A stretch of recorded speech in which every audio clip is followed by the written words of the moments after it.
잡으셨어요? 시작해도 괜찮으면 네. 사인 주세요. 시작해볼게요, 그러면. 김병주 의원님하고 강민정 의원님께서 조금 더 붙어주시죠. 들을까요? 네. 그러면은 이제 가까이 좀 혹시 일반 이렇게 내려놓을게요.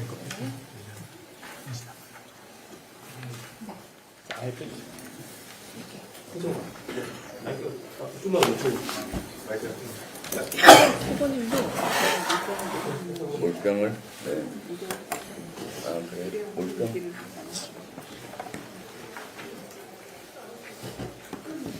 좀 더 붙을까요? 네, 방금 생각을 고쳐주세요. 네, 알겠습니다. 네. 네. 저 끝에 조이터 잡히나요? 됐고요. 찰싹찰싹 붙어주세요. 찰싹찰싹. 네. 자, 찰싹 붙었습니다. 1차 경청 투어 마무리고요. 오늘 라이브로 경황을 보고 드리고 이야기를 들려드리겠습니다. 일단 이곳이 어디냐? 제천의 봉양읍 명도 1, 2 마을회관입니다.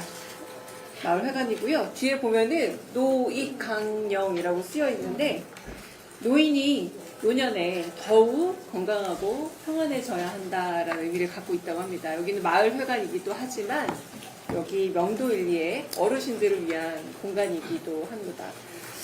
안녕하세요. 진짜 대한민국 선대위 대변인 강미정입니다. 네, 인사드리겠습니다. 안녕하세요. 와! 드디어 1차 경청 투어의 마지막 순서입니다. 지난 4일 동안 이재명 대선 후보와 함께 무려 몇 군데를 갔을까요? 17군데 지역을 방문했습니다. 5월 1일 포천을 시작으로 해서 제가 읽어드릴게요. 연천, 철원, 화천, 인제, 고성 등 접경벨트를 돌았고요. 양구도 갔습니다.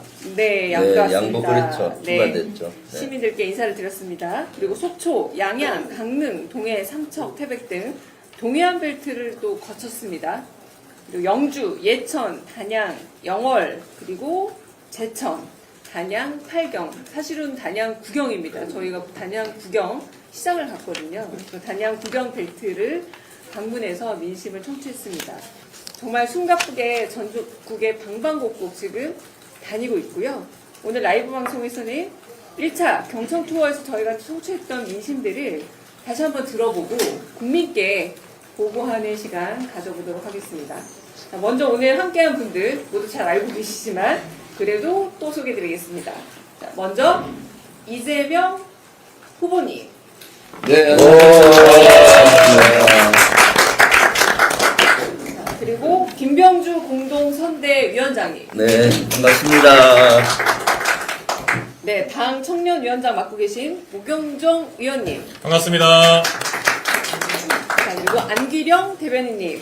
네, 반갑습니다. 네, 모두 반갑습니다. 자, 먼저 기다리고 계시겠죠.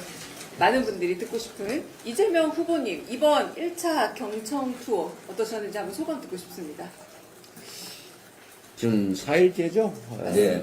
4일째.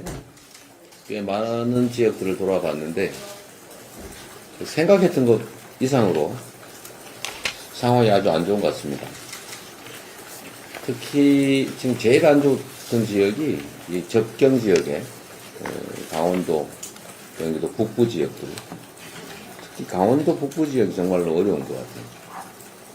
그래도 이 동해안 벨트나 뭐 경북 이 내륙 좀 그런 대로 좀 그것도 힘들지만 그럭저럭 견디는 것 같은데 정말 뭐 철원, 양구, 인제, 고성 뭐 이런 데는 정말 어려운 것 같아요. 네. 그래서 그 지역 주민들을 뵙기가 참 말씀드리기가 참 민망할 정도였습니다. 그리고 전에도 물론 뭐 저희가 많은 지역들을 이렇게 순회를 했는데 그때도 어렵다는 말씀을 드렸지만 이번에는 정말 절박하신 것 같아요. 뭐 오시는 분들도 계시고요.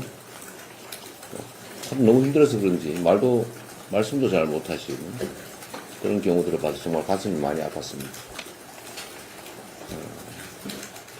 어차피 앞으로도 계속 이제 순회를 해서 우리가 많은 말씀들을 들어보긴 할 텐데 그 속에 살아가시는 우리 국민 여러분들이 절망 좌절하지 않기를 정말 진심으로 바랍니다.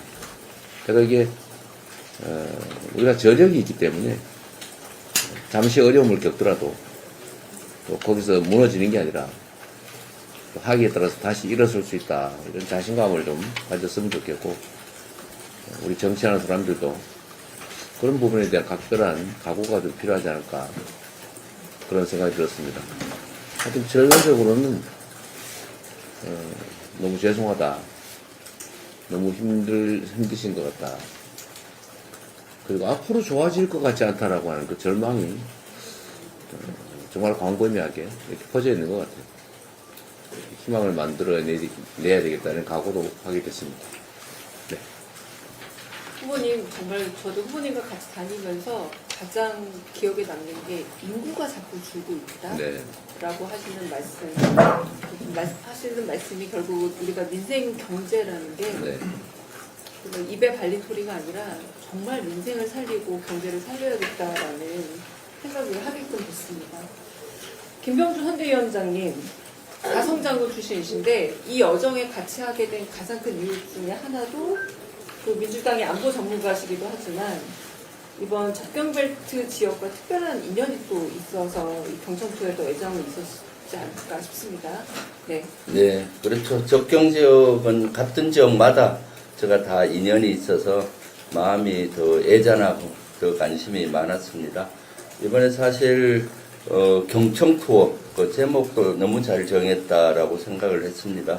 이재명 후보께서 말씀을 많이 하는 것보다 이런 주민들의 애로사항을 많이 경청하는 그런 시간이었고요. 그래서 애로사항을 아주 파악할 수 있는 시간이었습니다. 사실 우리 접경 지역은 군사보호구역으로도 많이 돼 있고 또 북한과 가까이 있다 보니까 그동안 특별한 희생을 해온 지역인데 사실 인구가 절감이 되고 그러다 보니까 군이 축소되다 보니까 군인조차도 많이 줄고 있어서 경제적으로든 여러 가지 애로사항이 있었는데 이재명 후보께서 아주 잘 듣고 또 뭐가 문제인지 또 이런 것들을 많이 경청하셨습니다. 그런 것들이 아주 큰 소득이고요. 저는 또 놀라웠던 것이 저는 이 지역을 너무 잘 아는데 이 지역은 사실 좀 보수세가 센 지역입니다. 그럼에도 불구하고 엄청난 주민들께서 같이 나오셔서 이렇게 이재명 후보를 응원해 주시고 또 애로사항도 얘기해 주시는데 놀랐습니다. 사실 제가 3년 전에도 대선 경선 때 강원도 선대위원장을 경선 때 맡아서 했는데 그때하고 분위기가 완전히 바뀌었다. 그 의미는 내란 종식과 새로운 민주정부를 만들어야 되는 그 열망이 아주 거기도 컸었고요. 그래서 이번 경선 투어에서 그야말로 많이 들을 수 있는 기회였고 앞으로 이재명 후보께서 비전을 만들고 이런 데 있어서 더 도움이 됐다. 그리고 이재명 후보의 생각도 많이 전파가 됐다고 봅니다. 그동안 철학이 특별한 희생에는 특별한 보상이 돼야 된다는 철학을 갖고 계셨어요. 접경지역은 특별한 희생을 대온 지역이기 때문에 특별한 보상을 해야 된다는 그런 것도 많이 알려드리면서 대화가 된 것이 큰 성과라고 봅니다. 네. 네. 목경정 의원님은 또 청년들과 함께 영동 동해안 지역을 골목 다니셨다고 합니다. 바다가 인접해서 관광지로 유명한 곳들도 많고 한 번씩 들렸다 가는 곳은 많지만 또 골목골목 들어가 보셨을 때 어땠는지도 궁금해요. 지금 청년위원회에서 지역에 있는 17개 시도당 청년위원회와 함께 청년들에게 듣는다를 처음 기획을 했었는데 에게에서 더해서 청년들이 듣는다로 좀 확장을 시켜서 골목골목 다니고 있습니다. 말씀하신 것처럼 영동 동해안 벨트는 물론이고 오늘 뭐 영주, 예천 그리고 단양, 구경 다 지금 청년들이 방방곡곡에 다 포진해서 열심히 듣고 다니고 있거든요. 방금 뭐 관광객 이야기를 하셨는데 사실 저희는 관광하러 다닌다 생각하고 있어요. 원래 경청이라는 것은 발걸음이 좀 가벼워야 더 많이 들을 수 있다고 생각을 하거든요. 그래서 더 많은 사람들이 더 가벼운 발걸음으로 무거운 이야기일지언정 하나하나 담아내려고 그리고 들으려고 열심히 돌아다니고 있습니다. 저랑 같이 움직이고 있는 청년들도 들을 때마다 더욱더 무게감, 그 사명감, 책임감이 더 커진다라고 해요. 한마디 한마디가 너무나도 소중한 이야기이고 피부에 와닿는 이야기고 그리고 본인들 이야기고 친구 이야기다 보니까 그래서 관광하고 있다 이렇게 생각하고 있습니다. 네. 그리고 안기령 대변인께서도 현장 대변인으로 계속 함께하면서 민심 경청하고 소통에 앞장서 주셨는데 오늘은 좀 예천부터 단양, 제천, 네. 의린지까지 왔습니다. 어떠셨어요? 저는 후보님의 그 대표님 시절 2022년, 2023년에도 그때 국민 속으로 경청 투어라는 이름으로 전국을 함께 다녔는데 일단 전반적으로 그때보다 경기가 더 안 좋아졌다라는 걸 체감할 수가 있었습니다. 비어있는 상가라든지 그 시장에 비어있는 점포를 보면서 심각한 상황이구나 좀 절실히 느꼈고요. 특히나 저는 또 그 고향을 떠나지 않고 아니면 혹은 다시 고향으로 돌아와서 자영업을 하는 청년들이 눈에 띄더라고요. 경험에서 오는 시행착오 때문에도 힘든데 경기가 힘드니까 장사하기 힘들어요 이렇게 하소연하시는 게 좀 가슴이 갇힌 청년으로서 좀 아팠습니다. 네, 이 자리에 또 이야기를 또 경청하기 위해서 이광희 의원님, 김용만 의원님, 그리고 김태선 의원님, 전원표 위원장께서도 같이 이야기를 듣고 계신다는 말씀을 좀 전해드리겠습니다. 박수하면 되겠습니다. 네. 화면에 나오지 않지만 이 네, 얘기를 또 열심히 듣고 메모하고 계시고 있습니다. 델님이 좀 한번 잡아주세요. 네, 한번 잡아주셨어야 합니다. 네. 안녕하세요. 네. 네, 저희 여정을 또 같이 하고 오늘도 같이 하신 분들이라서요. 그럼 이제 좀 본격적으로 1차 경청 투어를 한번 돌아보겠습니다. 이번 투어 동안 청년위원회에서 후보님이 오시기 전에 골목골목 다니면서 청취한 민심들을 영상으로 마련해서 한번 함께 보도록 준비했다고 합니다. 네, 한번 보겠습니다. 지금은 체감하기는 더 힘들어요. 열심히 살았는데도 결과가 이러네. 교육적인 인프라가 좀 부족한 것 같아요. 한 70까지는 일을 해야 되지 않을까.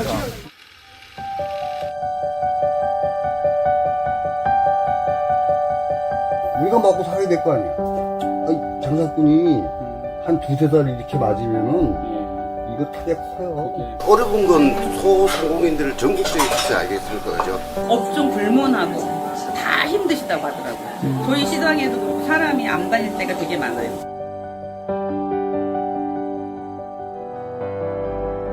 뭐 최소한 우리 자식들이 가정을 이룰 때까지는 일을 해야 되지 않을까. 젊은 사람들이 없고요. 아이들을 위해서 혜택이 너무 없고요. 강릉에 볼거리가 없어요. 너무.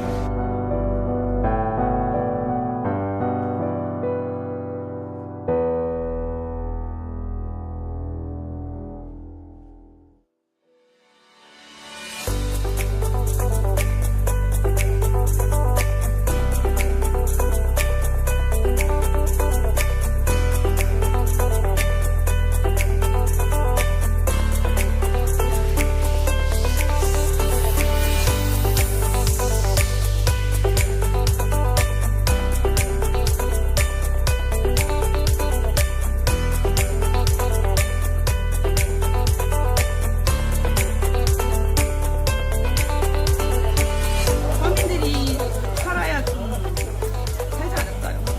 그러니까 이제 인구를 좀 늘렸으면 좋겠다는 얘기지. 젊은 사람이 안 떠나가는 일자리 창출 뭐 그런 게 많이 이제 들어왔으면 좋겠다는 생각입니다. 그런 문화센터 이런 게 들어왔습니다.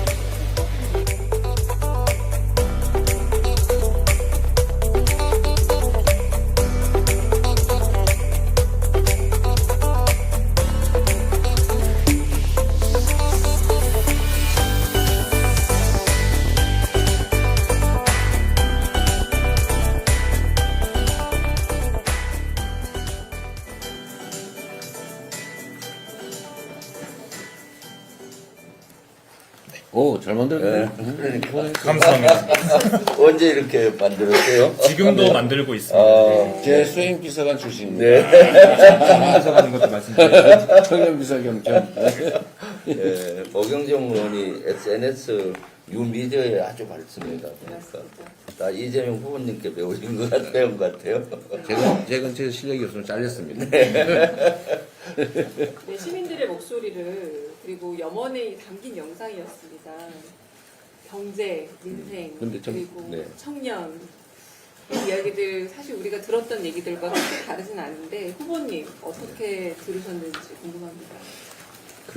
제가 안기정 대변인이 말씀하신 거에 일부 공감을 하는데, 의외로 이렇게 구석구석이 많지는 않은데, 네. 이 청년들이 자리 잡고 있는 게 보이더라고요. 네. 꽤 성공적으로, 전통시장이나 이런 데 네. 자리 잡고 있는 게 보이던데요. 근데 이게 뭐 숫자가 많은 건 아닌 것 같고.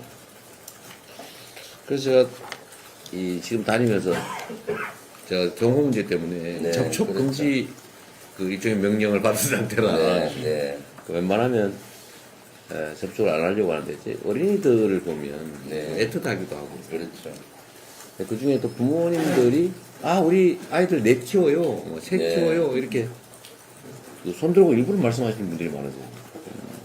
그건 자부심일 수도 있고 또 한편으로 보면 이렇게 보장하고 있다 이런 얘기일 수도 네. 있어요.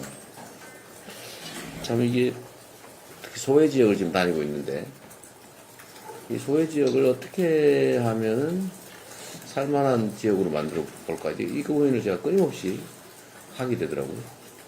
참 답이 없기는 해요. 네. 답이 없기는 한데 어쨌든 해당 지역의 자원 중에 유용한 예를 들면 뭐 관광 자원이든지 어떤 특정 산업이든지 아니면 뭐 문화 자산이든지 이런 것들을 좀 활용해야 되겠다는 생각도 하나 들었고 또 하나는 제가 끊임없이 드는 생각이 여기가 재생에너지의 보건대 미개발 상태지만 네. 그걸 어떻게 활용하는 방법이 없을까 그 생각이 끊임없이 들었습니다. 그리고 또 한편으로는 제가 계속 구상하고 있는 것 중에 하나이기도 한데 같은 조건이라면 지금은 지역에 특별한 혜택을 주지 않는데 수도권에서부터 거리가 멀수록 또 오지일수록 정부 재원 배분에서 일종의 좀 인센티브를 줘야 되지 않을까 그 생각이 자꾸 들어요. 네. 그러니까 예를 들면 아동수당 이런 걸 하더라도 그 수도권보다는 네. 예를 들어 단양이나 뭐 이런 제천 거리 오는 거죠. 고성 양구 인제 이런 데서 아이를 키우면 네. 아동수당을 더 줘야 되는 거 아니냐 네. 그 생각이 그렇죠. 얼핏 들었어요. 네. 그래서 양육 부담을 좀 지방으로 하면 좀 덜 부담한다든지 뭐 여러 가지 그런 걸 좀 고려해야 되지 않을까. 그렇게 해서라도 지역을 좀 어떻게든지 좀 그렇죠. 네. 유지해야 되지 않을까 그런 생각이 들긴 했어요. 네. 근데 저는 눈에 띄었던 게 이제 서울에서 멀어질수록 산부인과가 잘 안 보이더라고요. 거의 없죠. 네. 서울에도 뭐 그 수도권에도 거의 네. 없는 편이죠. 그러니까 먹고 살 거리가 있어야 한다라는 네. 말씀을 후보님께서 어디 가나 이제 보충을 듣고 난 다음에 일단 그게 있어야지 이곳에 사람이 더 모이고 그래야 문제가 해결이 더 된다라고 늘 말씀하셨는데 방금도 말씀하셨지만 무경정 의원님도 그렇고 안기령 대변인도 그렇고 골목골목 정말 열심히 다니시기도 하셨거든요. 다시 영상을 좀 보니까 저희가 좀 청년 세대입니다. 89년생 제가 알기로 동갑내기로 좀 알고 있는데 믿기지 않겠지만. 네, 오, 두 분 다 아, 동갑내기로 안 제가 알고 믿어집니다, 있습니다. 진짜로. 제가 생일이 조금 더 빠릅니다. 89년 누나라고 불러줘야 되겠어요. 되게 귀엽습니다. 그 생일 몇 달로 지금 생각하니까. 나이 들었다고. 네. 한번 그 청년의 그 어떤 모습들이 좀 인상적이었고 한번 얘기를 한번 모경조 의원님 먼저 한번 말씀해 주시면 어떨까요? 네. 일단 인터뷰를 하면서 저희가 지금 아까 일부러 이 포스트잇도 일부러 보여드리려고 가져왔는데 이 포스트잇 한 장을 쓰는 여유 자체가 사람들이 없어졌다. 아, 그래요? 물론 뭐 저희가 무슨 당을 밝히고 그러지도 않았지만 진짜 듣는다는 캠페인으로 열심히 다녔는데 이 한 장 쓰기도 어렵고 대신에 어떤 본인이 너무 어려워서 이거 쓸 여유조차 없어요라고 말씀하시는 분들 그런 청년들을 만날 때마다 좀 가슴이 좀 아팠어요. 여기서 한마디 적어주세요라고 또는 들려주세요라고 해서 적을 때 본인 걱정도 걱정이지만 나라 걱정을 하시는 분 그리고 본인이 사는 지역을 걱정하시는 분들이 더 많더라고요. 그래서 누군가는 요즘 청년들이 되게 이기적인 세대다, 본인밖에 모른다라고 하지만 본인 걱정은 당연하게 해야 되는 거고요. 거기에 더해서 본인이 살고 있는 동네, 그리고 우리가 함께하고 있는 이 공동체와 나라를 걱정하고 있다는 점에서 정치를 하는 사람들, 저를 포함한 정치를 하는 사람들이 더욱더 각성해야겠다는 생각들이 들더라고요. 안기령 대변인 어떠세요? 네, 저는 아까 그 자영업 하는 청년분들 말씀드렸고, 이동하면서 10대 청소년들이 굉장히 많았잖아요. 그런데 의외로 좀 청년분들을 많이 못 만난 것 같아요. 그래서, 이제 10대 시절은 여기서 보내고 다 밖으로 공부하러 떠나는구나. 그리고 돌아오는 청년들이 많이 없구나라는 좀 생각도 들었습니다. 근데 내가 아끼가 들어서 미안한데, 그 청년들이 지역 걱정, 나라 걱정을 많이 한다고 네. 하신 말씀 있잖아요. 약간 색다른 것 같긴 한데, 근데 이번에 내란 사태에서 보면 사실은 가장 최선두에서 가장 정말 열심히 자기 목숨이나 안전 그 위험을 다 네. 챙기치고 뛰는 사람이 청년들이에요. 네, 그렇습니다. 정말 놀라운 현상이었는데, 네. 저도 이번에 저는 이상적으로 저희도 걱정하는데 기성세대인데 이거 젊은이들이 자기밖에 몰라가 참 걱정인데 어떡하지 앞으로 네. 이 나라 미래는 어떻게 되지 그러다가 이번 내란 사태를 겪으면서 많은 사람들이 기성세대가 그런 생각을 하게 됐다고요.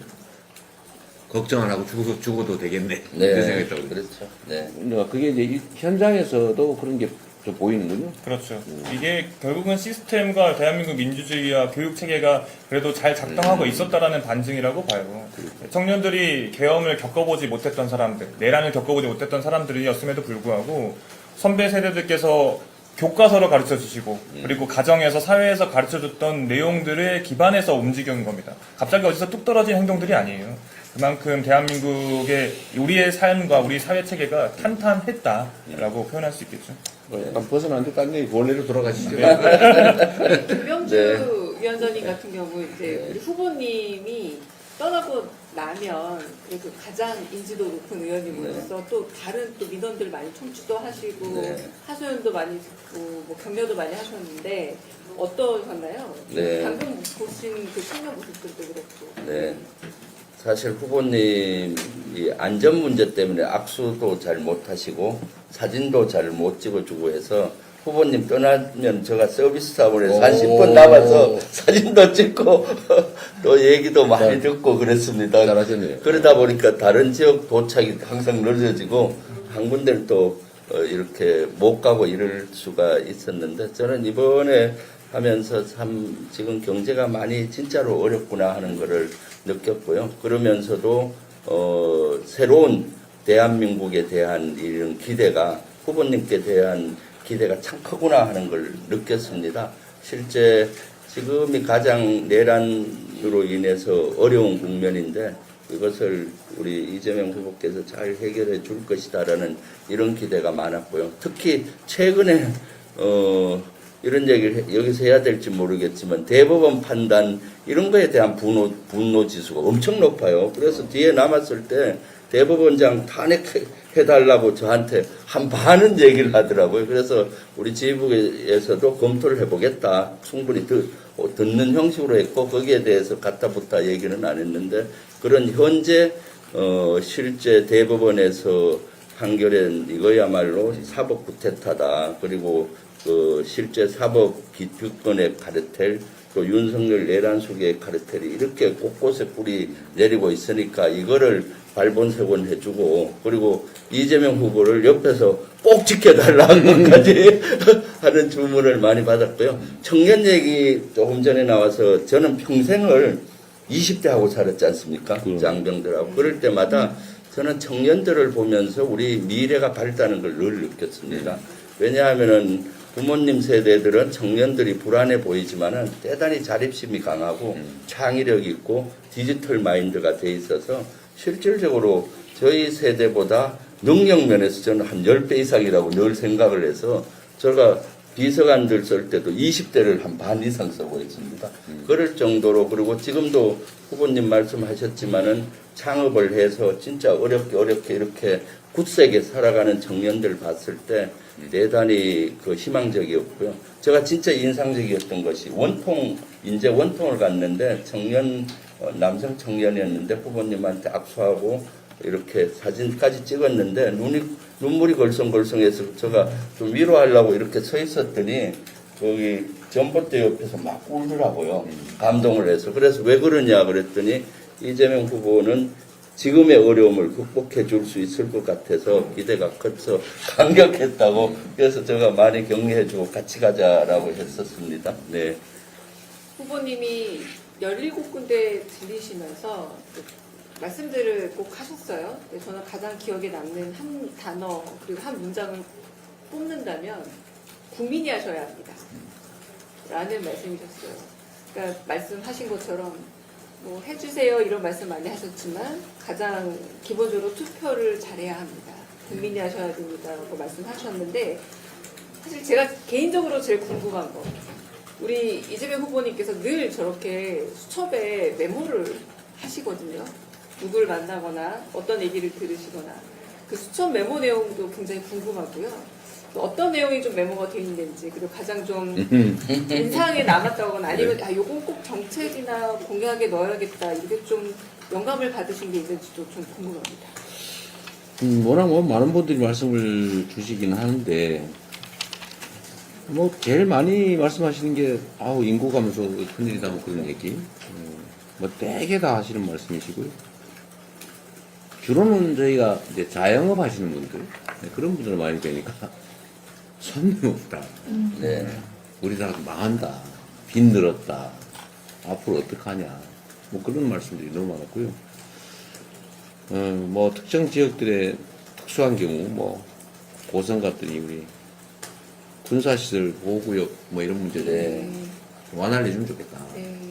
그러면 좀 살 길이 생길 것 같다. 근데 이런 건 정말 대폭해줘야 될 것 같아요. 네, 그렇습니다. 네. 요즘 간첩이 헤엄쳐가지고 왜 그거 바다로 옵니까? 네. 비행기 타고 오지. 그렇죠. 무기 체계가 많이 발전되니까. 네. 별로 하여튼 좀 바꿔야 될 것 같아요. 하여튼 그런 말씀도 있었고요. 근데 제가 지금 제일 가슴 아픈 거는 우리 아까 단양에서 만났더라.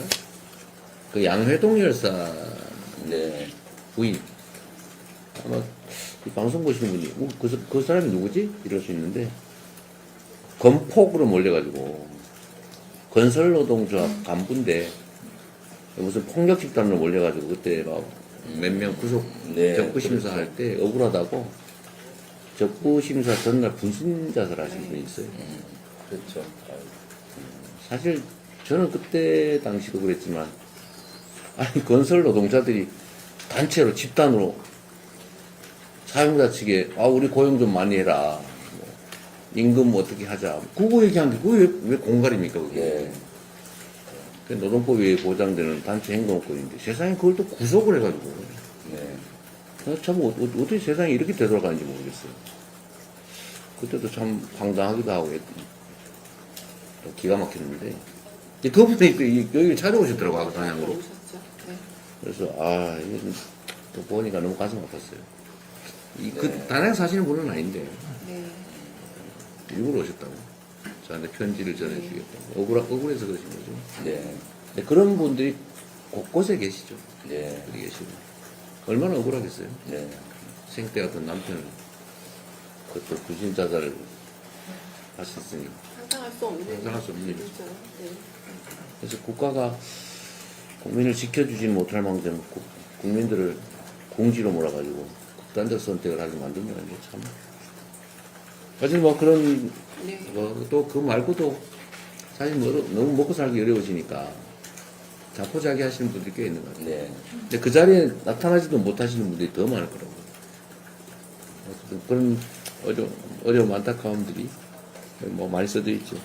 후보님, 우리 제일 많이 들었던 얘기 중에 하나가 박정희 대통령이 후보 시절 68년에 처음 대선 후보가 이곳을 지었다. 네네. 그 얘기도 그 맞죠. 이후에 대선 후보가 이렇게 온 게 처음이다라고 말씀을 또 긴히 해주신 분 중 하나가 이곳도 경로당이긴 하지만 아, 그래요? 화천에 그렇죠. 어르신분들이 굉장히 반가워하면서 그 얘기를 또 친히 일러주시기도 했는데 또 어르신분들도 많이 만났죠. 예, 저희가 다닌 지역들 거의 대부분이 사실은 대선 후보들이 방문하지 않는 네, 않는 곳들입니다. 네. 제가 전에 22년에도 어차피 못 가기 때문에 네. 그래서 미리 사전에 좀 못 가는 지역들을 갔더니 그때 당시엔 한 번도 못하 처음이다 해방 이래 해방 네. 정부 수립 이래 처음이다 이런 데가 상당히 많았고요. 네. 이번에도 꽤 그런 분들이 있죠. 네. 그 중에 뭐 예를 들면 후보가 아닌 후보가 될 사람이 온 적은 있다 그러는데 아예 못 온 것도 상당히 많습니다. 네. 간 것도 간 건데요. 보통은 자기의 업적 치적을 좀 드러내려고 가는 경우가 많죠. 그런데 이번에 후보님은 그게 아예 반대 방향으로 들으러 다녔다라는 게 기존에 뭐 68년에 누가 갔다 한들 그것 때와는 또 완전 다른 형태의 움직임이신 것 같아요. 근데 그게 저는 사실 그 점을 알고 있는데 시대가 바뀌어서 그럴지도 몰라요. 옛날에는 뭘 하겠다, 뭐 해주겠다, 뭐 이러면 고무신도 주고 막 그랬으니까 네. 진짜 뭘 주지 않을까? 그런 게 있었죠. 물론 다 거짓말이었죠. 네. 거의 대부분. 네. 근데 요즘은 잘 안 속아요. 너무 많이 속았고 네. 이제 우리 국민들 수준이 너무 높아져가지고 거짓말이나 실현 불가능한 얘기도 하면 사기꾼 이렇게 생각해서 우리 손해인 것 같고 또 한 가지는 우리가 제가 뭘 지지해달라 이러면 얘기 잘 안 하잖아요. 네. 근데 그거 해봤자 소용없어요. 네. 지지할 이유를 만들어주지 않으면 지지하지 않거든요. 그렇죠. 그러니까 오히려 우리가 뭐 일방적인 얘기 막 하는 것보다는 뭐가 필요한지를 들어보는 거. 또 말할 기회를 드리는 거. 이게 오히려 더 도움이 된다는 거예요. 이게 네. 오바마가 선거 운동을 이렇게 네. 했다고 그러죠. 네. 그러니까 전국의 자원봉사자를 보내서 그렇죠. 듣는 거. 우리나라는 안 되지만 집집마다 들어가서 뭐가 필요하냐 다 요구사항을 메모하는 네. 그런 걸 했는데 효과가 있었다고 하는데 어쨌든 우리도 사실 네. 많이 들어야 돼요. 이 얘기를 저 사람도 저 집단이 반영을 해주겠다 라고 생각이 돼야 마음이 네. 내지지 않을까요? 사실 듣는 게 나름 꽤 영악해진 거라고 우리도 할 수 있죠. 그렇죠. 전략적인 거. 일방적으로 얘기할 소용없어요. 그래서 지금. 그 듣는 거 정말 잘하시는 분 중 하나가 우리 김병주 네. 의원님이신데 이번에도 네. 엄청난 인파 속에서 계속 셀카 네. 찍고 제가 뒤에서 목격을 하기도 했거든요. 네, 네. 그랬더니 또 이게 또 X에서 완전히 네. 화제가 네. 됐더라고요. 네. 그랬어요? 그래서 사실은 좀 제가 옆에서 일러드리면 네. 1박 정도 하시려고 했던 여정을 계속 그때 즉각으로 네. 늘려서 저희 네. 모든 투어를 함께 아, 하는데 휴대폰 갤러리에 남은 네. 사진 중에 어떤 게 가장 인상적이었는지 좀 여쭙고 싶습니다. 또 그 제가 사이에 그런 부모님 옆에 다니면서 계속 특히 어린이들하고 그 사진을 찍는 모습이나 또 애기들 귀여워하는 모습은 그때그때 찍어서 쇼츠로 해서 실시간에 공유를 했습니다. 그랬더니 그랬어요? X나 유튜브나 인스타에서 엄청나게 이 많은 관심을 그랬어요? 가졌고요. 특히 어린애들에 대해서 이렇게 좋아하시고 그랬더니 그 댓글 속에 김병주도 귀여우니까 바로 옆에 가라고. 제가 며느리 볼 때가 돼가는 것 같습니다. 그거 또 잘하시는 분이 또 한 분 더 계세요. 김용만 의원이 그걸 잘하시더라고요. 아, 그래요? 김용만 그렇죠. 의원이 그런 후보님 모습을 다 인스타나 이런 데 올리고 계시는데 그렇죠. 제가 살짝 좀 질투가 나요. 그래서 저도 같이 다닐까. 옛날에 많이 다녔지 않습니까? 전 옛날 게 많이 있긴 한데. 안기령 대변인도 사실은 조금 먼저 가서 챙기는 입장이다 보니까 네. 어쩌면 사람들이 불편해할 수 있잖아요. 이렇게 좀 뒤로 나와주세요. 그런데 워낙에 좀 다정하게 잘 챙겨주셔서 지나가고 나서 제가 대신 핫도그 받은 적도 있습니다. 제가 대신 사드렸어요. 드리지 못했지만 맞아, 거기가 꼭 태백에. 안기령 대변인 꼭 핫도그 안기령 챙겨달라라는 태백이었죠, 했는데 그게? 동해 핫도그. 동해, 네 맞습니다. 동해, 동해. 네, 동해였습니다. 네. 삼척. 네, 가장 동해 기억에 있어요? 남는 일은 또 어떤 건지 좀 궁금해요. 네, 안기령 대변인. 저도 그게 기억이 아니 나요. 그때 네. 저 안기령 대변인 그 주민이 막 찾아가지고 어떻게 하나 챙겨주려 할때 안 계셔서 없어졌어 제가 대신 그때요. 받았는데 네. 고백하자면 저희 비서관이 드렸더니 그냥 먹어버렸어요. 아니 그 핫도그 너무 맛있어 보여서 네. 그렇죠. 먹고 싶었는데 저는 동해로 기억하는데 그 사장님께 그렇군요. 선거 잘 치르고 꼭 다시 핫도그 먹으러 가겠다라는 말씀을 드리고 아, 나중에 알았어요? 네네. 그 그러셨구나. 저에게 많은 분들이 SNS 메시지로 핫도그 아. 먹을 복도 없다고. 아, 그러게요. 저희 비서관이 잘 먹었습니다. 고맙습니다. 그 김현종 그 본부장이 네. 뻥튀기 혼자 먹었다고. 뻥튀기. 강냉이. 강냉이 그 뻥튀기 혼자 네. 드셨다고. 아. 이것도 오해를 풀자면 주셨습니다. 네, 다 나눠줬는데 화면에서 편집돼서 아쉬워했다라는. 오경정 의원님 그래도 골목골목 다니면서 또 우리가 모르는 에피소드도 있을 것 같아요. 한번 들려주시면 어떨까요? 한 번은 관광지다 보니까 차크닉이라고 하죠. 차크닉. 그러니까 차에서 앉아가지고 차 뒤에 문을 열고 바다를 바라보면서 데이트 아니면 데이트를 즐기시는 분들이 있어요. 그분들한테 저희가 이야기를 들어보고 싶은 거예요. 아. 그래서 조심스럽게 이렇게 혹시 실례가 안 된다면 했더니 좀 지금은 곤란하다. 조금 이따 와달라. 그래서 그런 좀 저희가 사정도 좀 받으려 가면서 근데 나중에 결국에는 이야기도 들려주셨어요. 근데 그때 저희가 느낀 게 어떻게 보면 본인의 되게 소중한 시간이지 않습니까? 그 소중한 시간임에도 우리가 무슨 일을 하는지를 들으시더니 이야기를 꼭 들려주겠다. 지금은 조금 바쁘니까 이따 와서 해달라 했는데 그렇게 모은 게 바로 경청 네. 포스트잇이라고 들었습니다. 네, 그렇게 한번 해서 많이 보여주시죠. 모았는데요. 오늘 가져온 거는 정말 정책적인 건 다 빼고 가져왔습니다. 보면 비 맞으면서도 해가지고 비에 젖은 포스트잇도 많이 있어요. 좀 읽어주세요. 네. 네, 이게 여러 가지 진짜 다양한 내용이 많습니다. 뭐 경기 회복, 환율 안정 같은 좀 거시적인 이야기도 있고 여기에는 제가 뺐는데 마지막에 뺐는데 저희 지역구 분을 강릉에서 만났어요. 그래요? 그러더니 저희 지역구 집값을 올려달라고 그랬는데 바로 다음 분은 제발 집값 안정 좀 시켜달라고. 그러니까 여러 가지 재밌는 이야기, 다양한 이야기들이 많아요. 집값 올려달라고 네, 했어요? 집값 올려달라는 분. 집이 두 채였대요? 두 채라기보다는 본인이 연끌을 해서 집을 샀다. 그래서 아, 올려달라는 분도 있었고, 어떤 분은 내가 집을 사야 되는데 너무 비싸다라고 한 분도 있었고, 그래서 정말 여러 가지 이야기, 뭐 평등한 세상 이야기하는 분도 있고, 취직하고 싶어요. 제가 정말 안타까운 얘기네요.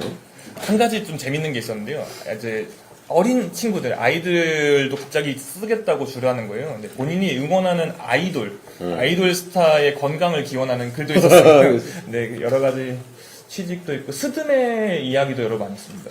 스드메라고 스튜디오 드레스 메이크업. 결혼하려면은 우리 젊은 세대들이 무조건 비용을 치러야 되는 스드메 엄청 비용. 비싸다고. 네. 그 부분에 대해서도 많이 이야기가 나왔어요. 바가지 많이 쓴다는 거죠, 그게? 그렇죠.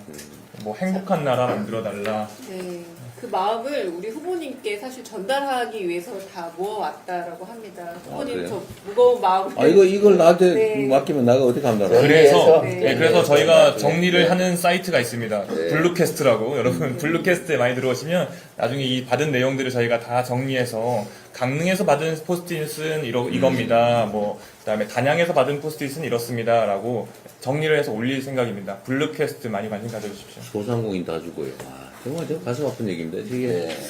이게 정말 대책이 진짜 마땅치 않을 정도로 많이 소상공인이 나빠졌어요. 그렇습니다. 지금 많이 빗덩어리가 됐어요. 네. 근데 저희 이번에 거의 한 17군데 다니실 때 저희 청년들도 청년위원회에서 거의 비슷하게 다녔거든요.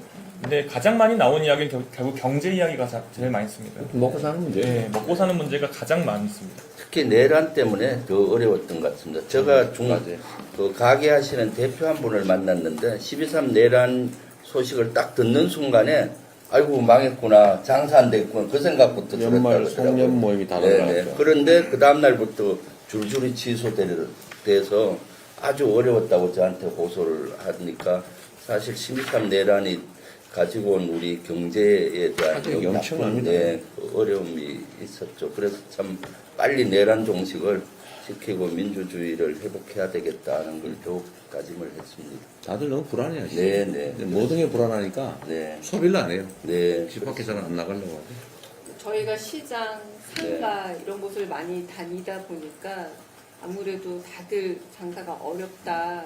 그리고 임대료 문제도 조금이라도 오르게 되면 너무 부담스럽다 이렇게 말씀하시는 분도 많았고 역시 좀 지역마다 조금씩 어려움은 좀 달랐던 것 같아요.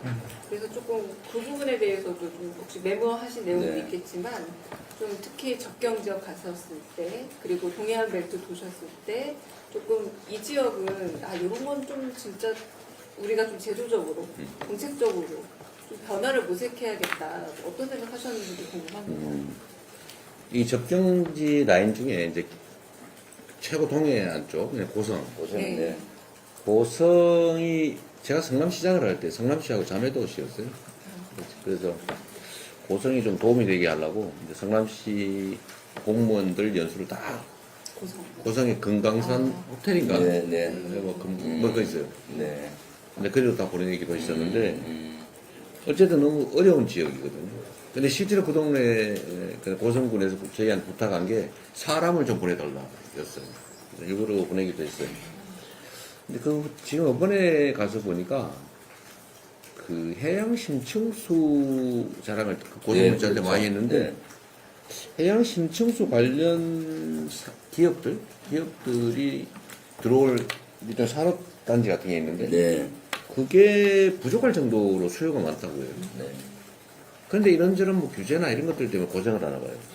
그래서 저 같으면 아니 거기 막 안 오기 싫어해도 막 강제로 막 모셔와야 될 판인데 들어오겠다는 기업들이 있는데 무슨 행정 규제 때문에 못 들어온다는 거 저는 이해가 안 되더라고요. 그거 해결해 줘야 될 거 아닙니까? 신속하게. 네. 근데 제가 그 얘기를 들을 때 제일 답답했어요. 조그마한 기업이라도 하나 들어오면 그래도 뭐 몇 명이든 몇십 명이든 일자리도 생기고 그건 정말 업어서라도 모셔야 되는 건데 네. 규제 때문에 공간이 없어 못 들어온다 하는 게 정말 이해가 안 되더라고요. 그게 이제 행정편이죠. 공무원들이 자기 편 하려고 그렇죠. 그냥 관성 따라 그러는데 사실 그 지역은 중야 사냐 문제인데 이 공직자들이 자기가 얼마나 세상에 큰 영향을 미친지 잘 모를 때가 많아요. 자기는 그냥 책상에 앉아 사인하면 하는 거죠. 그 다음 한 페이지 넘기냐 마냐 이런 건데 여기에 그 동네에는 정말 운명이 걸려 있는 건데 네. 그래서 그 얘기가 좀 안타까웠고요. 그래서 그건 최대한 빨리 어떻게 해야 되겠다고 생각이 들긴 했습니다. 그리고 제가 그 강원도 참 어려운 데가 많잖아요. 네, 그렇습니다. 우리가 참 불행하게 못 가봤는데 네. 제가 정성군을 한번 꼭 가보고 싶었었거든요. 네. 정성군이 정말 그 오지고 지금 우리가 이제 우리의 이 코스에서도 빠질 만큼 정말 오지예요 거기가. 네. 근데 거기가 주민들의 행정 만족도가 상당히 높다고요. 네. 민주당이 어려운 상황에서 재선까지 했다고요. 근데 결국은 지방자치단체장들 역할이 정말로 중요하겠다는 생각이 다시 들더라고요. 지방자치단체장이 정말 예전 가지고 성실하게 정말 동네 특성에 맞는 그 정책들 적지만 이걸 잘하면 사실 조금만 틈이 생겨요. 네. 그렇습니다. 근데 그게 잘 안 되는 데가 많죠. 그런 안타까움도 있었습니다. 아, 이 지방자치 정말로 잘해야 돼요. 저는 지방자치단체장 출신이니까 네. 네. 기초단체장 또는 광역단체장이 대통령만큼은 아니겠지만 해당 지역에서는 정말로 중요해요. 그래서 많은 변화를 만들 수 있죠. 제가 증인 될 수 있어요. 경기도지사 하실 때 제가 옆에서 같이 도정을 그래도 같이 했지 않습니까? 근데 청년 네, 비서관으로 그렇죠. 청년. 공모해가지고 160대를 뚫고 들어온 네. 그래서. 무습회계 무학력으로 학력 못 쓰게 하고 7년만으로 뽑았는데 네, 감사합니다. 그 뽑히던 국회의원까지 그게 결국 성공한 거죠. 어떻게 보면 실력만 보고 뽑아주신 덕분에 능력 발휘한 실력 발휘할 기회가 생긴 거고요. 그거 역시 경기도에서도 제가 지사님을 모실 때 공무원분들이 회의 올 때마다 본인들이 공부를 안 해올 수가 없을 정도로 지사께서 다 알고 있으니까. 그래서 결국 리더가 어떤 역량과 어떤 자세를 갖느냐에 따라서 그 전체 지방자치단체가 바뀝니다. 말씀하신 것처럼 정선 군수 그분도 마찬가지고 지방에 있는 여러 지방자치단체장분들이 좀 많이 각성해 주시면 좋겠습니다. 후보님이 굉장히 디테일에 강하시다라는 걸 제가 이거 다시 느꼈는데요. 화천 노인정에 갔을 때 노인회 회장께서 이제 노인정 그 일을 맡아보신 회장이신 거죠. 62명 정도 여기에 인원이 된다 했더니 이제 우리 후보님께서 보통 한 30명이나 요 정도 됐는데 사람이 많네요라고 바로 그 숫자로 얘기를 하시고 그럼 대부분 여성분이 어르신분이 많지 않나요? 했더니 아니나 다를까 50분 정도 여성분 처녀라고 표현하셨어요. 그분도 재밌으시네요. 나는 처녀분 총각방 이렇게 있는데 남자분 12분 이렇게 해서 모세혈관을 잘 알고 있기 때문에 대한민국의 심장을 뛰게 할 수 있는 그런 부분에서 여러 가지 모세혈관까지 알고 있구나. 뭐 약간 이상한 데로 흘러가는 것 같습니다. 제가 그냥 배운 점. 그렇죠. 구석구석을 잘 네, 아시니까. 네, 어떻게 노인정 네. 숫자까지 다 알고 계시네요. 이런 생각이 좀 들었습니다. 네. 시장 때 있었으니까요. 네. 이렇게 짧은 기간 동안 정말 다양하고 간절한 염원들 많이 들어봤습니다. 청년위에서 정말 많이 노력을 해준 덕분이기도 해서 자 이제 오경전 의원님께 좀 특별한 홍보 기회 드리겠습니다. 오늘 이 자리를 마련해 주신 것 자체가 홍보를 많이 한 것 같고요. 네. 말씀드린 것처럼 청년위원회는 지금은 청년 본부 아닙니까? 근데 이게 청년 본부라고 해야 되는데 뭐 선거 아, 그래. 알았어. 가지고 청년위원회는 열심히 뛰고 있습니다. 17개 시도당 청년위원회와 함께 전국에서 원래는 경청 부스를 만들려고 했어요. 청년들이 많이 유동인구가 있는 곳에 부스를 세우고 파라솔 하나 아래에서 열심히 이야기를 들으려고 했는데 지금은 조금 바꿔서 후보님이 가시는 발자취를 미리 가거나 아니면 뒤따라 가거나 네. 그 지역을 같이 돌고 있습니다. 남은 이 뒤에 있는 경청 투어 일정하고도 거의 아마 비슷하게 다닐 것 같은데요. 하나하나 잘 들어서 잘 여러분들의 이야기를 다시 돌려드려야 되지 않겠습니까? 듣기만 하고 끝나면 안 되잖아요. 그래서 그 부분에 있어서 청년들이 열심히 노력할 거고요. 아까 말씀드린 것처럼 블루 퀘스트라고 청년위원회가 하나의 페이지를 만들었습니다. 거기 오셔서 정말 실업자는 이야기해도 좋고요. 본인이 생각했던 내용들을 열심히 토의해도 좋고, 그리고 저희가 좀 중점적으로 생각하는 건 큰 담론적인 이야기도 좋지만 진짜 본인 삶에서 필요한 내용들을 남들과 좀 나누는 그런 자리를 마련하고 싶어서 블루 퀘스트라는 홈페이지를 만든 거거든요. 꼭 들어오셔가지고 많이들 사용하시고 활용하시고 이용하셨으면 좋겠습니다. 청년위원회는 뭐 어느 당 또는 어느 정치 세력 이런 걸 떠나서 그냥 진짜 우리 이야기를 담는 데 많이 노력을 할 테니까요. 많은 분들의 관심 부탁드립니다. 들어가는 방법을 알려주셔야죠. 어떻게 하면?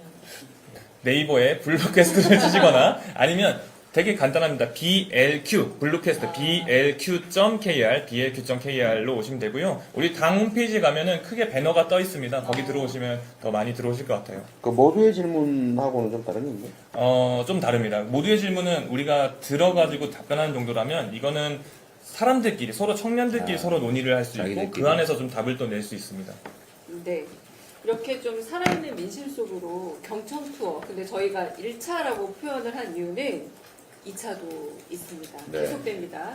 2차 경청 투어에서는 이제 이번에 국토를 어떻게 갈까라고 좀 궁금증을 가져주셨으면 좋겠고요. 지금 이렇게 서울에서 기업자로 좀 온 셈이라고도 할 수 있겠죠.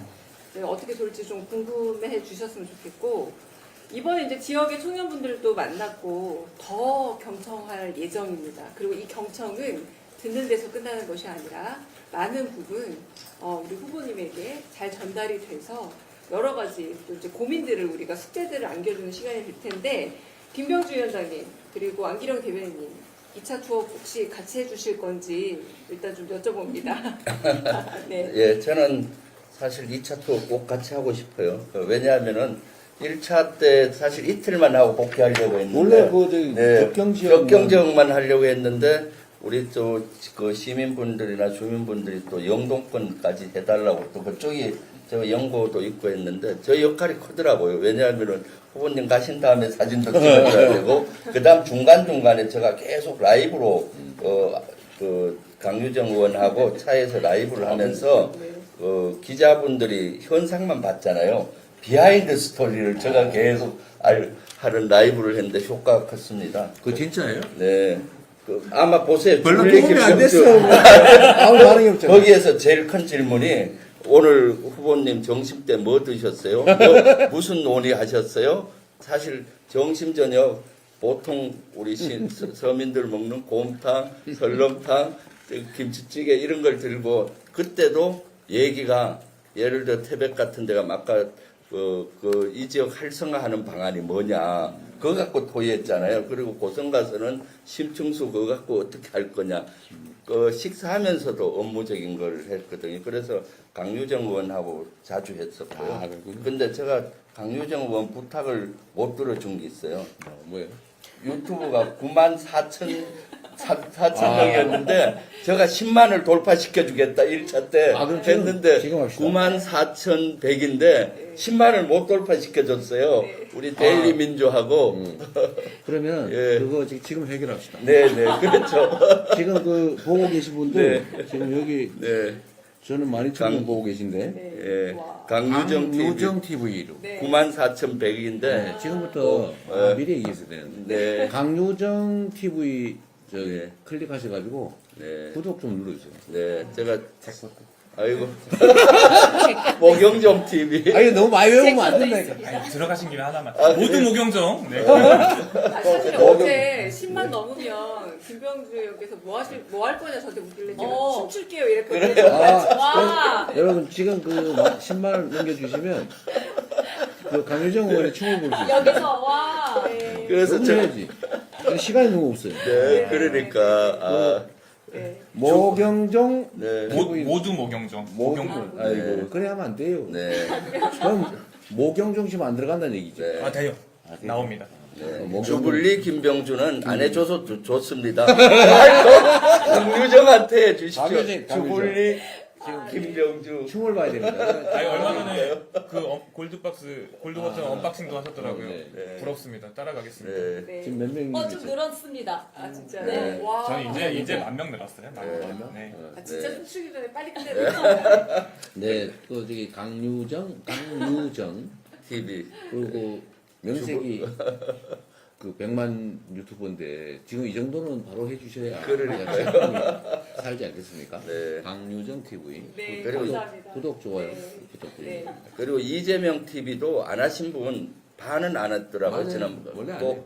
구독 좋아요 해주시고요. 사실은 지금 기울어진 여론이 기울어진 운동장입니다. 극우들 유튜버가 활성화되는데 그렇죠.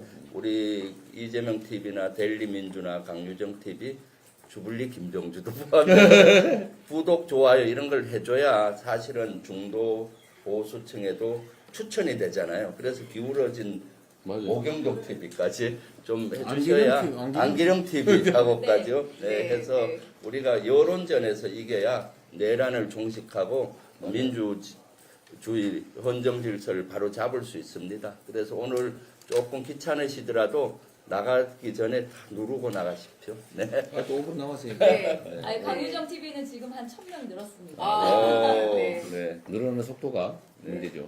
네, 이재명 후보님도 지금 마지막으로 2차 경청 투어에 대해서 각오 들을 텐데 많은 분들이 걱정하시는 게 이재명 후보님 경호 잘 되고 있느냐, 네. 문제 없느냐, 저희한테도 따로 문자도 많이 보내주시고 그 댓글에도 많이 남겨주세요.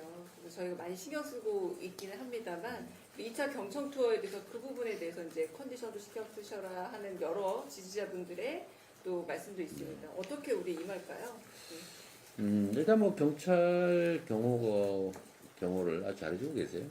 뭐 지금도 경찰분들 계신데 어쨌든 경찰 경호 인력 숫자도 상당하고 또 해당 지역 현지 경찰들도 이제 협조를 잘해주고 있고 좀 규모가 크거나 이럴 때는 뭐 경찰 특공대도 배치해 준다고 하니까 뭐 너무 걱정 안 하셔도 됩니다. 다만 이제 너무 근접해 있을 때 밀어가지고 서로 위험하죠. 뭐 좀 사고가 나지 않을까 그런 네. 걱정이 좀 있어요. 그래서 제가 주변 경고도 있고 그래서 다 일일이 손 한 번씩 잡아보면 좋겠는데 좀 쉽지는 않습니다. 근데 제가 이제 어린이들은 제가 어릴 때 그런 경험이 있어서요. 네. 이 기억이라고 하는 게 아직 정말 오래가는데 어디 뭐 유명한 사람 온다 해서 갔더니 정말 사진 한번 찍고 싶었는데 그 아직은 좀 가슴에 한이 될 것 같은 거예요. 그렇습니다. 그래서 네. 가능하면 어린이들은 네.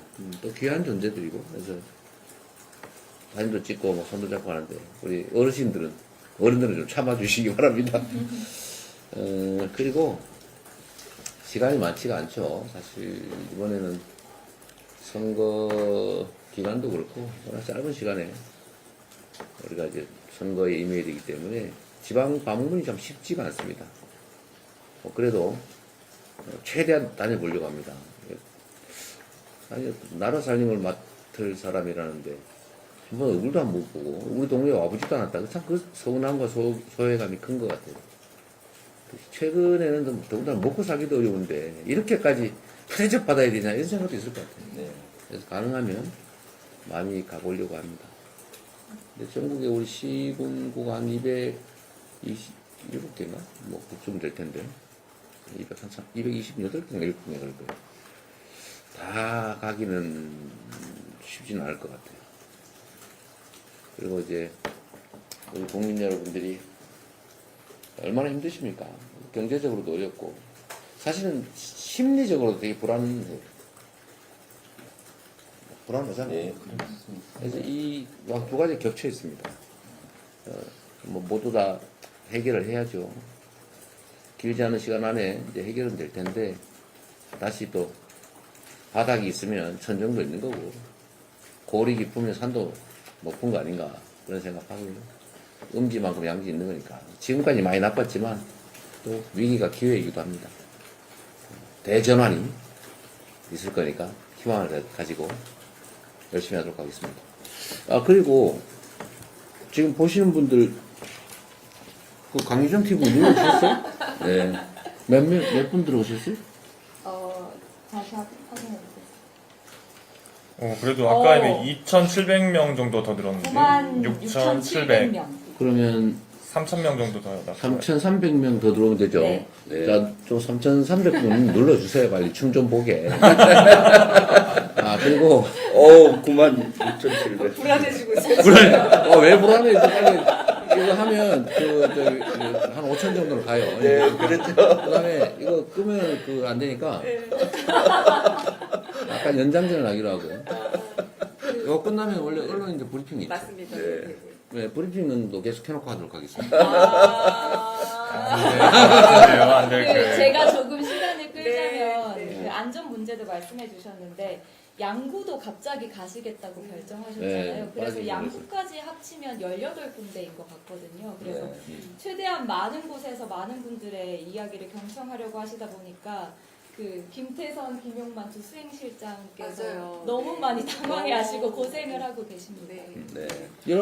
사실 진짜 이거 한번 말씀하고 보여주세요. 싶어요. 저희 수행실장님 두 분이 너무 애쓰시고 계셔가지고 그렇죠. 네. 그래도 꼭 한마디 네, 이리 와서 네. 한번. 해드리고 싶어요. 저는 정말로. 이리 오세요. 그리고 궁금하실 겁니다. 수행실장님들의 세계도 궁금하지 않을까. 한마디 정말 그리고 우리 언론인 여러분들은 그냥 이거 해도 괜찮죠? 뭐 상관없잖아요, 그죠? 어차피 찍어야 되는 거고. 앉아서 할게요, 그럼 오늘. 아니, 뒤로 오세요. 강유정 대변인님만 조금 불안해지시는 것 같아요. 네. 반드시 10만 원 넘겨야 됩니다. 네. 일단 그래도 네. 김태선 실장님이랑 네. 김용만 한 말씀 하시죠. 실장님 네. 말씀 꼭 부탁드립니다. 여기 잠깐 앉아서 아니 화면 잡기가 좋으니까 앉아서 얘기를 하세요. 제가 그럼 저도 확실히 그 유튜브를 하시니까 네 그래요. 카메라 각을 생각하시고 네네. 네, 반갑습니다. 저는 그 울산 동구에 현역 한 명뿐인 울산에서 김태선 유일한 국회의원. 네, 지금 제가 이재명 그 후보님 수행 2실장을 맡고 있는데 생각했던 것보다 너무 힘듭니다. 막 세지요? 아니 후보님이 체력이 굉장히 좋으세요, 진짜로. 이렇게 옆에 있는 분들이 오히려 다 많이 지치는데 후보님은 좋은 거 별로 드시지도 않는데 체력이 너무 좋으셔가지고 1실장, 2실장인데도 이 둘이 커버하는 것도 굉장히 힘들 만큼 그런 만큼 후보님이 열심히 뛰고 계십니다. 전국에서 지지자분들 그리고 주민 여러분들 조금만 기다리십시오. 곧 만나러 갑니다. 네. 김용만 실장님. 네. 네, 저는 하남시 을이고요. 이번에 수행 2실장을 맡게 돼서 현장 담당을 하고 있는데요.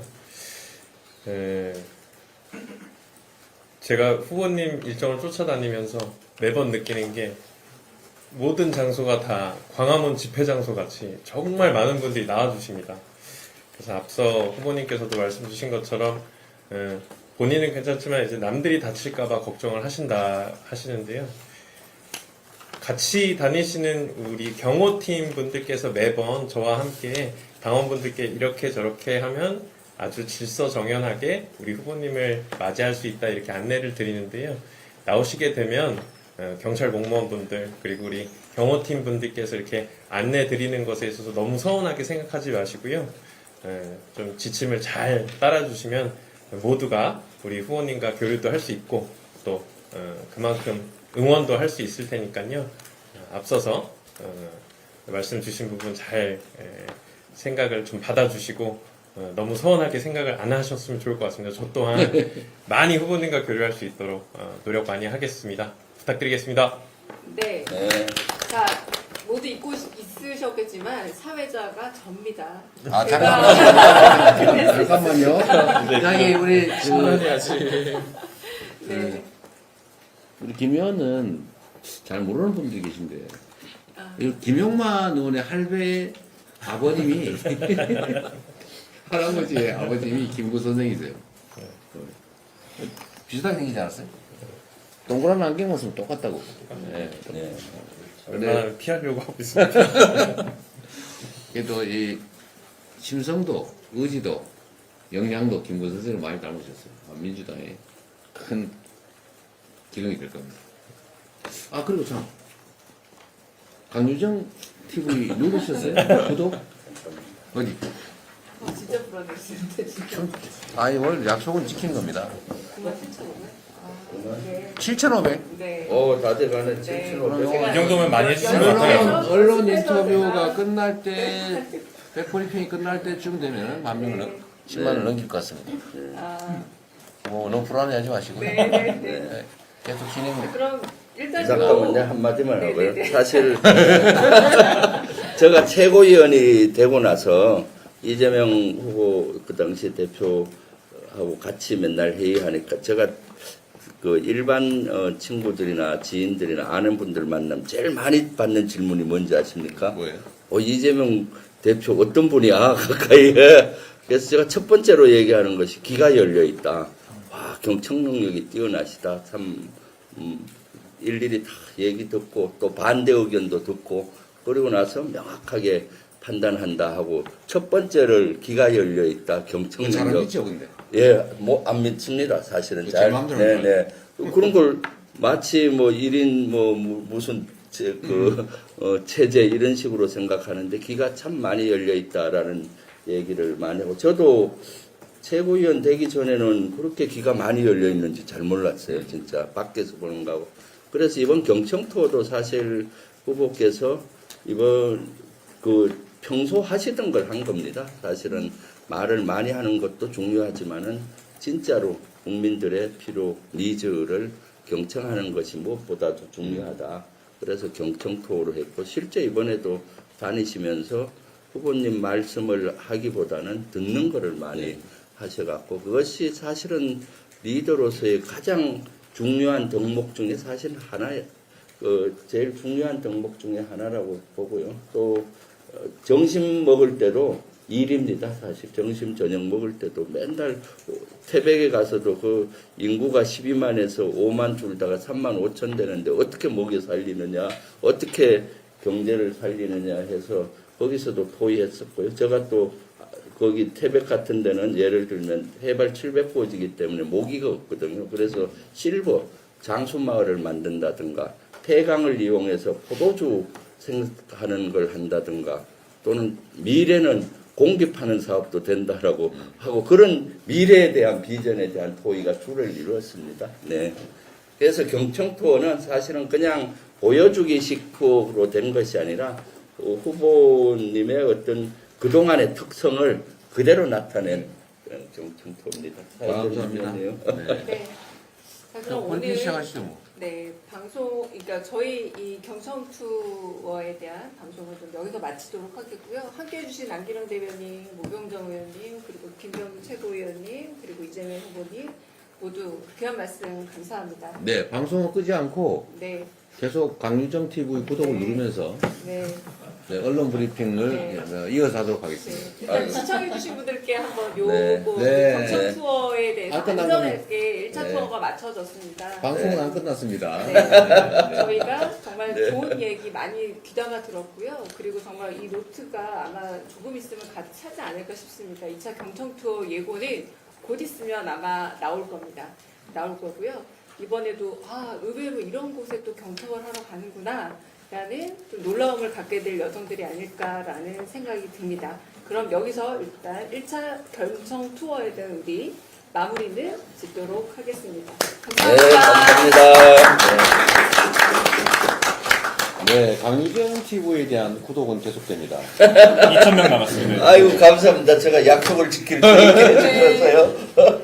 그러면은 물론 여러분들 준비하시죠. 웹브리핑 저 앉아서 할게요. 네네. 괜찮죠? 후보님은 앉아 계시고 좀 이상한가요? 갖도록 하겠습니다. 네.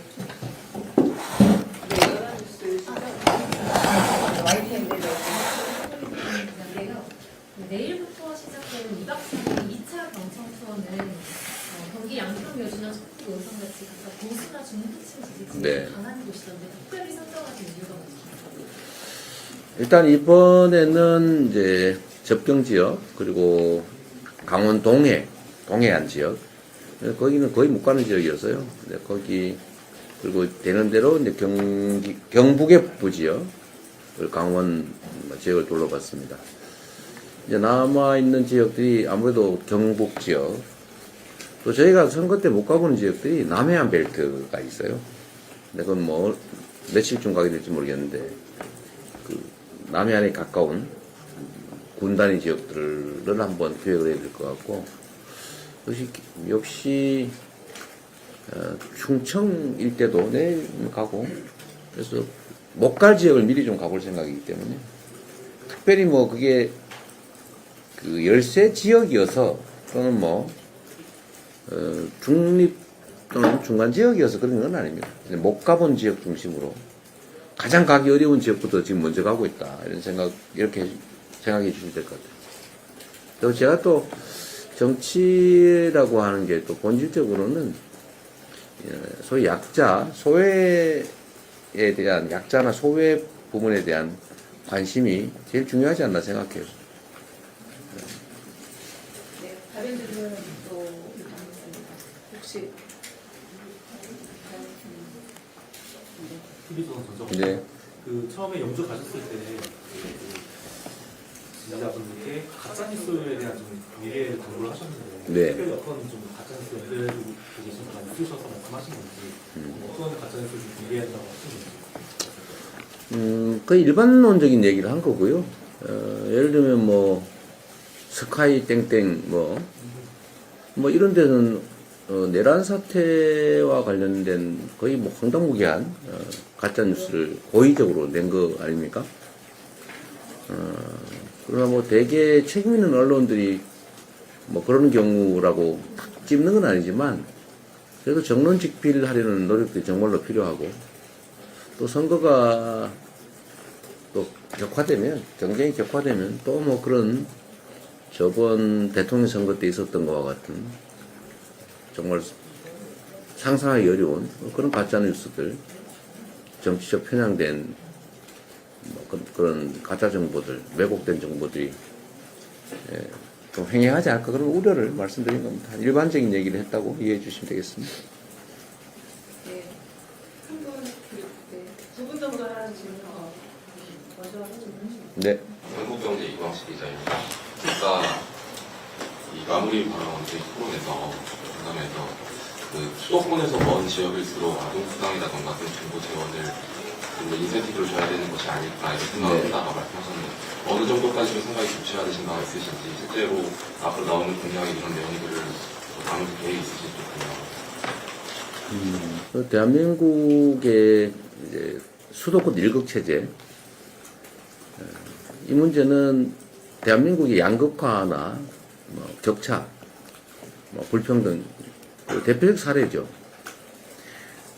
우리가 이제 양극화나 불평등 격차 때문에 뭐 지속적 성장도 어렵고 또 국민들 사이에 그 갈등도 격화되고 있고 길게 보면 대한민국의 성장 잠재력이 떨어지는 원인이기도 합니다. 이 문제를 어떻게든지 좀 완화해야 되는데 그 중에 하나가 지금까지는 자원이 부족해서 불균형 성장 정책을 정책적으로 취해왔죠. 자원이 부족한 한 군데로 이제 몰아줘야 됩니다. 근데 지금 자원이 부족한 상태는 아니고 이제는 좀 분산해 주는 게 오히려 그 지속 성장이나 국가 발전에 더 도움되는 상태로 상황이 바뀌었다고 봐주셔야 됩니다. 그런데 지금은 이제 뭐 똑같이 하거나 아니면 뭐 수도권 우대 정책을 하고 있죠. 그래서 우리가 맨날 뭐 인구 소멸 걱정하고 또 뭐 저출생 걱정하고 불균형 발전, 수도권 집중, 뭐 지역 소멸 이런 거 다 걱정하면서 실제로 하는 정책적 배려는 크지 않은 것 같아요. 그 중에 이제 쉽게 할 수 있는 거, 마음만 먹으면 바로 할 수 있는 거, 그런 것들이 저는 수도권 또는 대도시에서의 거리에 따라서 좀 등급의 차등을 두고 인센티브를 좀 주는 게 바람직하지 않겠느냐. 예를 들면 제일 중요한 게 복지 지출이든지 아니면 정부 재정 지출에서 그거는 뭐 얼마든지 설계할 수 있는 거니까요. 뭐 아직까지 어떤 부분을 뭐 몇 퍼센트를 뭐 이렇게까지 한 건 아니고 그런 건 좀 연구를 해봐야 됩니다. 예산 현황도 좀 따져봐야 되고 예산 여력이죠. 예산 여력도 따져봐야 되고 또 전문 용역도 좀 해야 되고 과연 그러면 정선하고 횡성하고 어느 정도 차이를 둘 거냐 뭐 이런 것도 사실은 즉흥적으로 결정할 수 있는 것은 아니어서 그건 약간의 연구 검토가 실무적 검토가 필요할 것 같습니다. 뭐 그런 것까지 제가 공략할 건 아니고요. 기본적인 방향을 그렇게 생각이 들더라 그 말입니다. 네.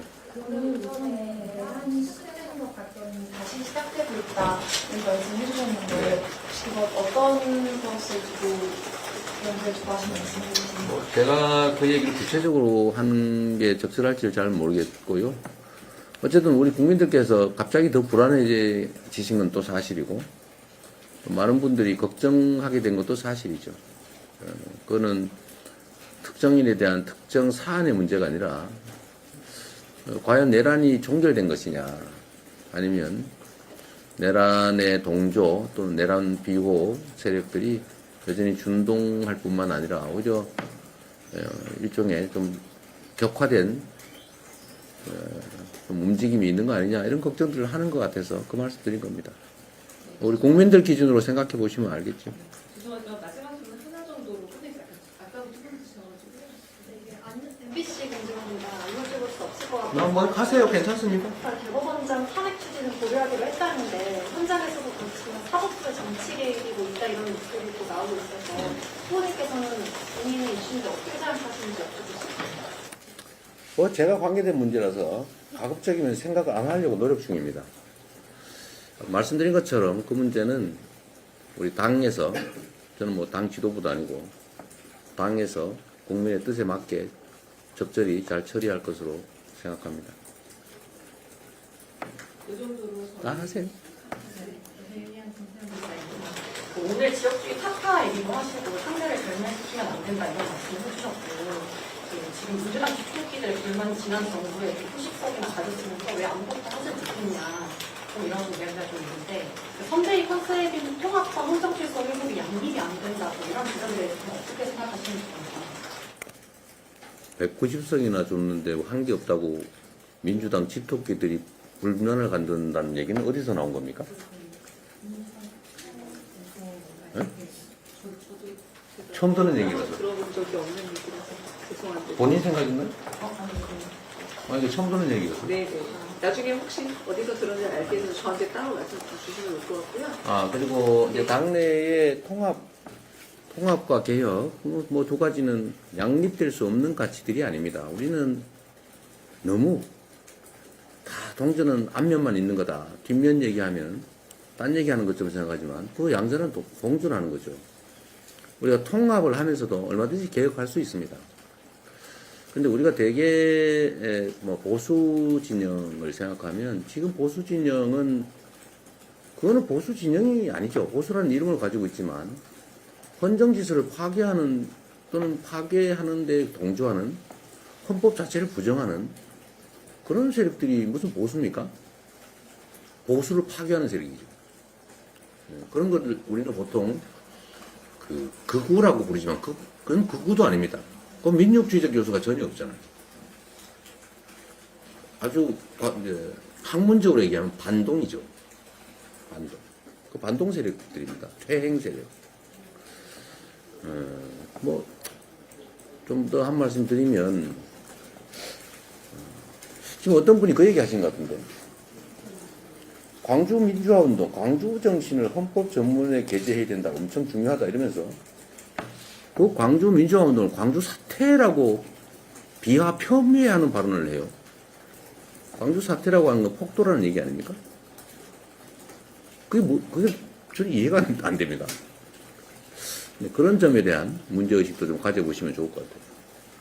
민주당은, 제가 아는 민주당 당원들은, 효능감을 상당히 많이 느끼고 있고, 과거와는 다르게, 민주당답다, 또는 국회의원으로 밥값을 하고 있다, 이렇게 생각하는 분이 훨씬 많은 것 같아요. 특히 지난 내란 사태 이후에, 민주당이 신속하게, 어쨌든 국민의 뜻을 쫓아서, 국민의 힘을 빌어서, 그 국민의힘 당 말고요. 국민의힘을 저력을 빌려서 의존해서 내란을 신속하게 진압하는데 나름의 큰 역할을 했습니다. 많은 당원들이 자부심 느끼고 있는 걸로 알고요. 요즘은 우리 민주당 의원들이 그런 말씀을 하세요. 아직 10만 안 됐죠? 네. 아직 안 됐어요. 네. 요즘은 이제 우리 국회의원들께서 이제 지역을 가시면 그런 얘기를 하신다고 해요. 여기 지금 일 안 하고 왜 나타났어? 이렇게 얘기하는데. 그 이전까지는, 사실 이번 총선 이후, 그 이전까지는 다 우리 국회의원들 다 이해하실 겁니다. 동네 행사장을 가면 왜 이제 나타났어? 평소에는 코빼기도 안 보이더니, 여태만 나타나는 거야? 이렇게 얘기를 했거든요. 근데 지금은 행사장에 가면, 일 안 하고 왜 이런 데 나타나냐고? 이렇게 얘기를 하십니다. 결국은, 국민들께서 민주당 지지하시는 우리 특히 당원들 이런 분들은 이전과는 달리 매우 효능감을 많이 느끼시고요. 저희도 그 위임의 뜻에 맞게 국민들께서 선출해 주신 공직자의 역할에 합당하도록 공적 역할을 위해서 최선을 다하고 있다는 말씀드립니다. 10만 됐어요, 안 됐어요? 아직 안 됐습니다. 몇 번 남았어요? 98,800. 98,800. 그럼 포기해야 되겠네요. 네. 어차피, 네, 우리. 정책 관련해서 좀 질문. 그러세요? 네. 이제 어차피 이거는 방송은 잘라서 쓰실 거니까 생방송 하는 건 아니고, 결국 델리민주 방송인데, 이거는 또 재밌자고 하시면 됐어요. 춤출 준비를 하고 계세요. 네, 어떤 춤을 출까? 어디서 출까? 약속은 약속입니다.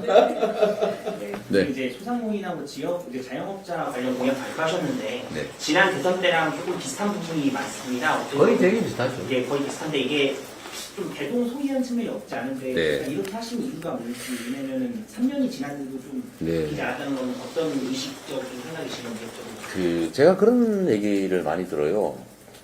왜 공약이 새롭지가 않냐. 좀 획기적인 거가 왜 없냐. 이렇게 얘기를 하세요.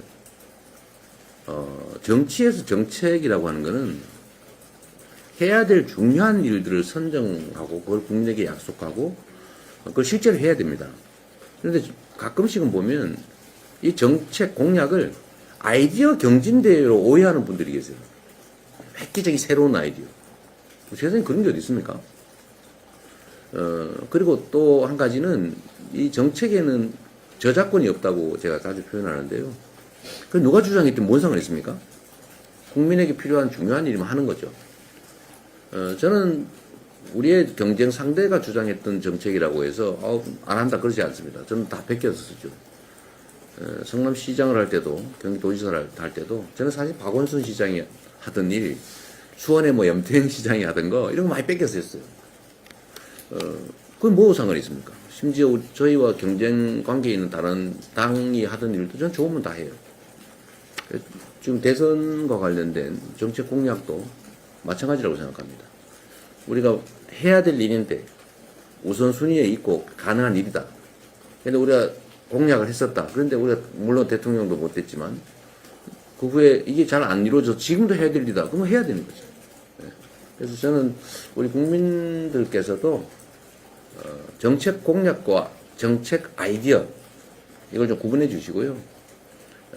정책은 정말로 국민을 위한 심각한 국가 의제인 것이지 아이디어 경진대회처럼 획기적이고 정말 기발하고 화끈하고 이런 거 하면 안 됩니다.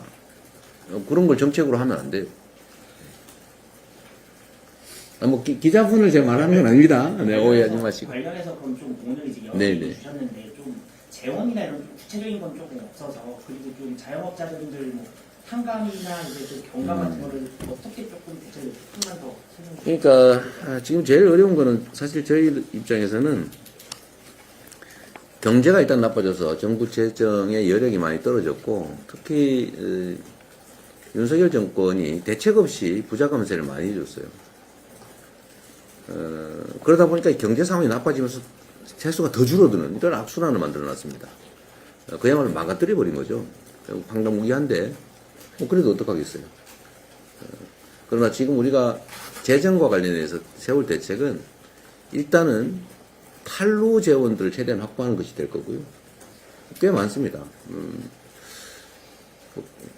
뭐 길게 얘기하기 좀 그래서 그런데 하여튼 낼 수 있는데도 안 내는 탈루 재원이 상당히 세금 많아요. 언제 기회 되면 그건 제가 말씀 한번 드릴 테고 일자리를 만들면서 탈루 재원을 확보하는 길이 있습니다. 또 예를 들면 일단 경제 상황을 호전을 시켜야 됩니다. 경제 상황을 호전을 시키면 세수가 경제 상황이 호전되는 거에 몇 배로 세수가 늘어나게 돼 있어요. 그래서 경제 상황을 최대한 빨리 호전시켜야 되고 그러려면은 뭐 약간의 민간 재원이든 미래 재원이든 좀 동원을 해야 될 것이고요. 또 한 가지는 이제 정부 재정 지출을 좀 줄여야 됩니다. 근데 정리를 좀 해야 됩니다. 이제 긴급하거나 좀 효율성이 떨어지는 예산들은 좀 정리를 해야죠. 또 조세 지출이라고 이제 세금 감면해 주는 거 이런 것도 좀 정리를 좀 하고요. 필요 없이 감면해 주는 게 있습니다. 어쨌든 그런 재원을 좀 만들어야 되는데 문제는 그렇게 하더라도 그렇게 여력이 뭐 많이 넘치는 상태는 아니어서 이번에는 여러분 보시면 알겠지만 제가 대규모 재원이 소요되는 공약을 자중하라고 시켜놨어요. 저번에 이미 우리가 했던 공약인데도 이번에 안 하는 것들이 있을 수 있습니다. 뭐 국민 여러분께서는 좀 실망스러울지 모르겠는데 지금의 재원 상황으로는 좀 어려워요. 그래서 제가 대규모 재원이 소요되는 공약은 지금 하지 말라고 정책본부에 지시를 해놓은 상태입니다. 그리고 되게 이제 말씀하시는 대로 구체적 수치가 딱 떨어지지 않으니까 비판을 하려도 잘 안 되죠. 말씀하신 대로 어떤 게 좀 실현 가능한 건지라는 게 조금 더 뭐 개선하겠다 뭐 그런 얘기들도 사실 많이 있는 편이고요. 어떻게 목표치를 정확하게 제시를 하면 뭐 10% 20% 늘리는 거 그게 이게 뭐 획기적인 공약이야 이럴 가능성이 많잖아요. 그러나 해야 될 얘기긴 한데 그렇다고 생색내자고 대규모 재원을 감당도 못할 그런 공약을 할 수는 없습니다. 그래도 개선을 한다, 어떤 부분을 좀 확대한다, 그러면 그거 자체가 좀 뭐라 그럴까요? 국민들이 보시기에 좀 획기적이다, 좀 눈에 탁 띈다 이런 느낌은 안 들더라도 또 해야 될 약속을 하는 거죠.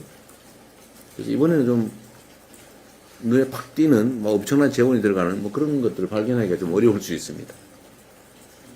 네, 이제 이 정도로 마치도록 하겠습니다. 네. 또 애써주셔서 감사하고요. 2차 경청 투어도 이어지니까 그때 또 뵙도록 하겠습니다. 오늘 수고해 주셨습니다. 감사합니다. 아이고, 자 10만 됐어요, 안 됐어요? 왜 한숨을 쉬래? 거의 다 됐는데 지금 일부러 빨리 끝내는 그러니까 저 몇 명이에요? 99,600명. 아, 이게 300 몇십 명만 하면 되는데. 일부러 빨리 끝내신 거예요. 안타깝습니다. 다음 기회에. 좀 나가면 도시지 될 텐데. 자, 여러분 고맙습니다. SC였습니다. 네, 우리 언론인들도 고생하셨어요.